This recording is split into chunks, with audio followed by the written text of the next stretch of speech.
Cuando se nos menciona la respiración, comúnmente lo asociamos al simple proceso de inhalar y exhalar y quizás a la intervención de oxígeno molecular y dióxido de carbono en dicho proceso. Sin embargo, en los pocos segundos que tardamos en respirar, ocurren una serie de procesos metabólicos fascinantes dentro de nuestro organismo, en cada una de las células para ser exactos, los cuales proporcionan a la maquinaria celular la energía necesaria para poder realizar todas sus actividades con normalidad. Ahora bien, el objetivo principal de este video es dar a conocer y explicar los procesos que forman parte de la respiración celular, rutas metabólicas de aquí en adelante, de una forma clara y destacando las principales etapas de cada ruta, con el fin de poder conocer, comprender e integrar la respiración en los seres vivos. Para lograr una mejor hilación a lo largo de este video, hemos decidido exponer las rutas metabólicas de la respiración en el siguiente orden. Glucólisis como ruta común en casi todos los seres vivos, seguida de la fermentación láctica y alcohólica como rutas en ausencia de oxígeno o condiciones anaeróbicas.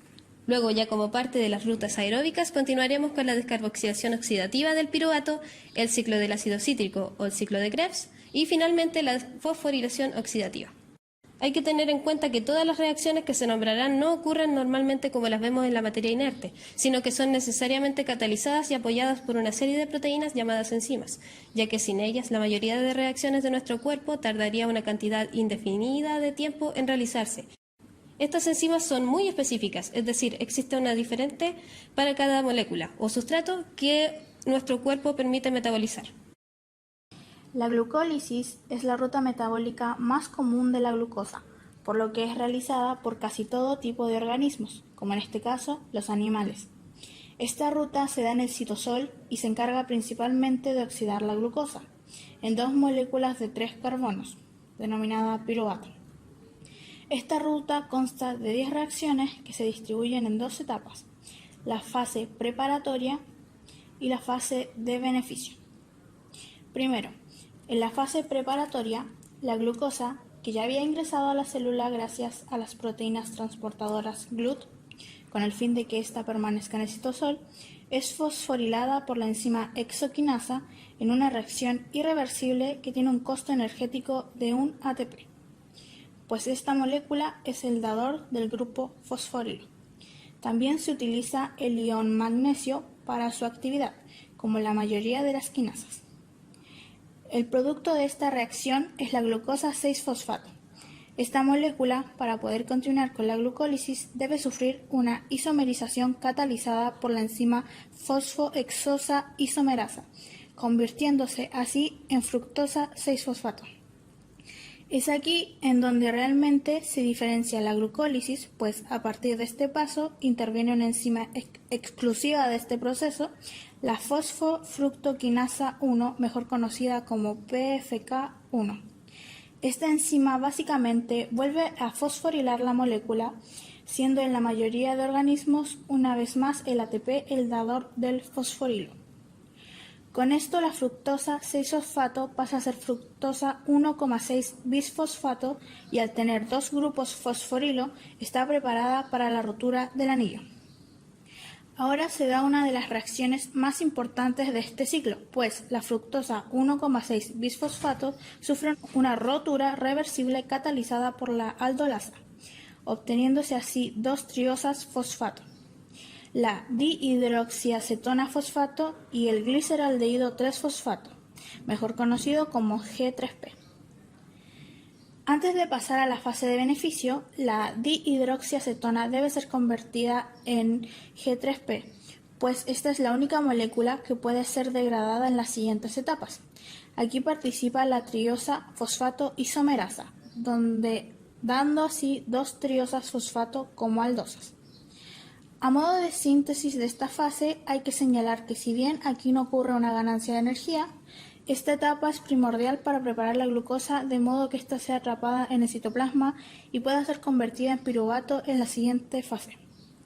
La fase de beneficio, como bien indica su nombre, es la etapa en la que ya se obtendrán los primeros ATP de la glucosa y además formaremos piruvato. Consta de 5 etapas, pero siempre hay que tener presente que las reacciones que se están dando sobre el gliceraldehído 3-fosfato deben multiplicarse por 2, pues ambas triosas están siendo degradadas de forma simultánea en la glucólisis. En primer lugar, El gliceraldehído 3-fosfato reacciona con fosfato inorgánico para convertirse en 1,3 bisfosfoglicerato a través de la intervención de la gliceraldehído 3-fosfato deshidrogenasa. Esta reacción básicamente nos permite obtener NAD hidrogenado y además prepara la molécula para la futura obtención de ATP. Esto se logra mediante la transferencia del grupo fosforilo desde el 1,3 bisfosfoglicerato al ADP, catalizado por la fosfoglicerato quinasa y dándonos como producto el 3-fosfoglicerato. El 3-fosfoglicerato es convertido en 2-fosfoglicerato a través de la enzima fosfoglicerato mutasa y el cofactor ion de magnesio. Esto puede parecer algo innecesario, pero en realidad esta nueva posición da a la molécula una potencia mucho mayor para donar su grupo fosforilo. Este potencial se incrementa muchísimo más en la siguiente etapa, en donde el 2-fosfoglicerato se deshidrata para la acción de la enolasa para producir fosfoenolpiruvato, PEP, y agua. Como último paso, se transfiere el grupo fosforilo del PEP hacia una molécula de ADP, en donde participa la piruvato quinasa junto con cofactores de potasio y magnesio. Esta reacción, junto con darnos ATP, nos ha permitido obtener el producto final de la glucólisis, el piruvato. Ahora, para saber la ganancia neta de energía de esta reacción, consideramos los 2 ATP que fueron utilizados en la fase preparatoria y los 4 ATP y 2 NAD hidrogenados producidos por las 2 moléculas de gliceraldehído 3-fosfato en la fase de beneficio, teniendo así una ganancia neta de 2 ATP y 2 NAD hidrogenado por cada glucosa que participa en la glucólisis. Piruvato en condiciones anaeróbicas, la fermentación. El piruvato en condiciones normales puede seguir oxidándose hasta formar una alta cantidad de ATP, pero esto requiere de oxígeno. Cuando no hay oxígeno en la molécula, solo puede realizar una pequeña cantidad de reacciones, las cuales se conocen como fermentación y permiten reponer algunas moléculas utilizadas en la glucólisis. Existen 2 tipos de fermentaciones.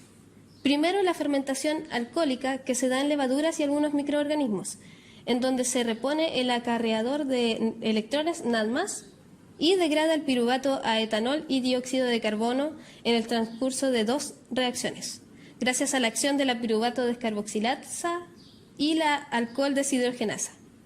No genera ganancias de ATP.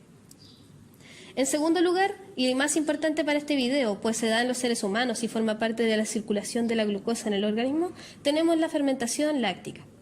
En esta reacción, que ocurre en el citoplasma de eritrocitos y en células del músculo esquelético, se producen 2 lactatos a partir de 2 moléculas de piruvato. Esta fermentación solo consta de una reacción, la cual es catalizada por la lactato deshidrogenasa y reduce el piruvato a lactato, regenerando el NAD+ usado en la glucólisis. Este lactato luego es transportado al hígado y desde ahí, gracias a un proceso de alto costo llamado gluconeogénesis, vuelve a convertirse en glucosa para ser reutilizado en la respiración celular. Descarboxilación del piruvato y ciclo de Krebs. El ciclo de Krebs, también conocido como ciclo del ácido cítrico, es parte de la respiración celular en los organismos aeróbicos. Tiene como objetivo producir energía en forma de NAD hidrogenado y FAD hidrogenado para posteriormente elaborar ATP en la cadena de electrones. Antes de comenzar este ciclo, los 2 piruvatos obtenidos en la glucólisis se transforman en 2-acetil-CoA por una descarboxilación oxidativa multienzimática en la matriz mitocondrial. Esto sucede y se regula por el complejo de la piruvato deshidrogenasa. La coenzima NAD acepta los protones liberados en la reacción, transformándose en NAD hidrogenado y además el piruvato recibe a la coenzima A y pierde un carbono, lo cual es liberado en forma de CO2.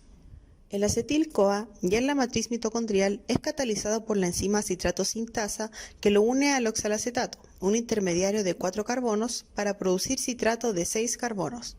Debido a lo complejo que resultaría seguir oxidando esta molécula, es isomerizada por la acción de la aconitasa 2 veces, siendo primero cisaconitato, en donde libera una molécula de agua, la cual se utilizará como coenzima para pasar a D-isocitrato gracias a la misma enzima conitasa.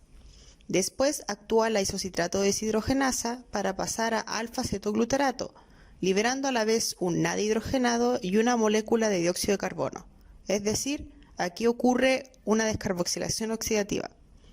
Luego, el alfa-cetoglutarato de 5 carbonos vuelve a descarboxilarse, esta vez por la acción de la alfa-cetoglutarato deshidrogenasa, pasando al succinil-CoA de 4 carbonos y con la ayuda del cofactor NAD como aceptor de protones obtiene también NAD hidrogenado y CO2. Posteriormente pasa a succinato por la succinil-CoA sintetasa, que utiliza la coenzima GDP para realizar esta acción, pues ésta se unirá a un fosfato inorgánico formando un GTP, equivalente del ATP, y también recuperaremos la coenzima A. El succinato se transformará a fumarato por la acción de la succinato deshidrogenasa, liberando energía esta vez en forma de FAD hidrogenado. El fumarato incorporará una molécula de agua, acción catalizada por la enzima fumarasa, y pasará a malato.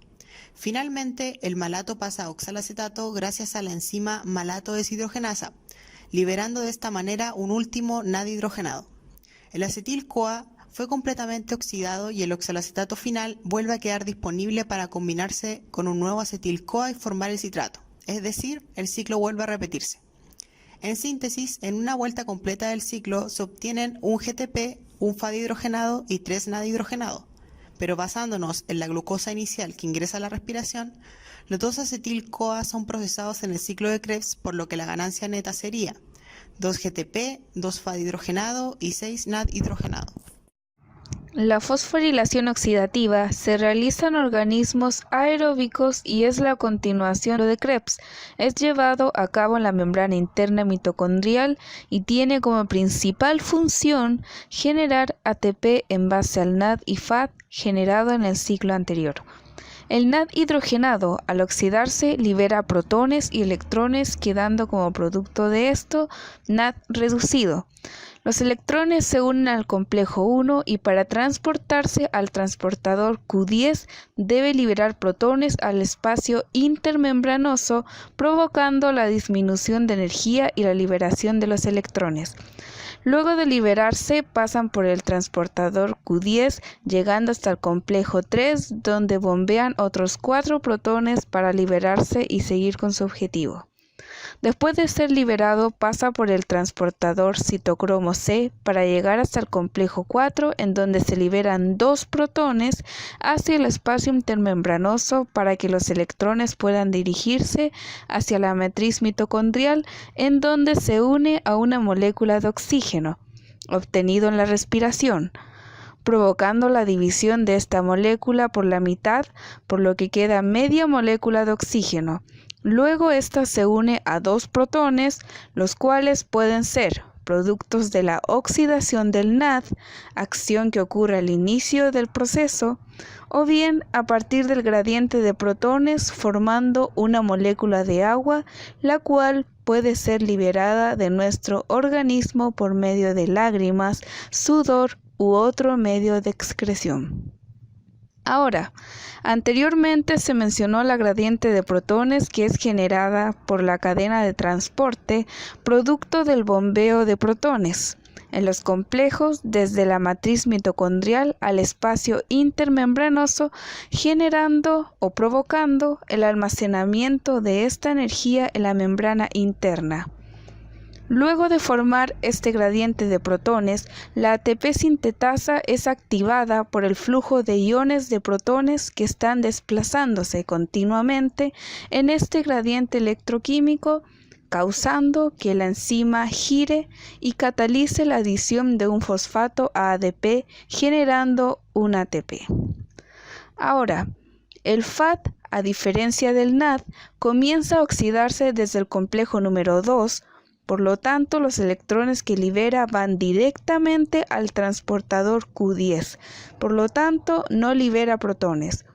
Por este transportador pasa directamente al complejo 3, en donde se liberan 4 protones para poder pasar al complejo 4 y realizar lo mismo que los electrones liberados por el NAD. Entonces, finalmente, nuestro balance energético serán 10 protones liberados por el NAD y 6 protones liberados por el FAD. Ahora, por cada 4 protones que pasen por la ATP sintetasa se forma un ATP, Por lo tanto, en el caso del NAD, primeramente, si dividimos el total de protones bombeados, o sea, 10, y los 4 protones que forman un ATP, el resultado es 2,5, cuyo valor se puede aproximar a 3.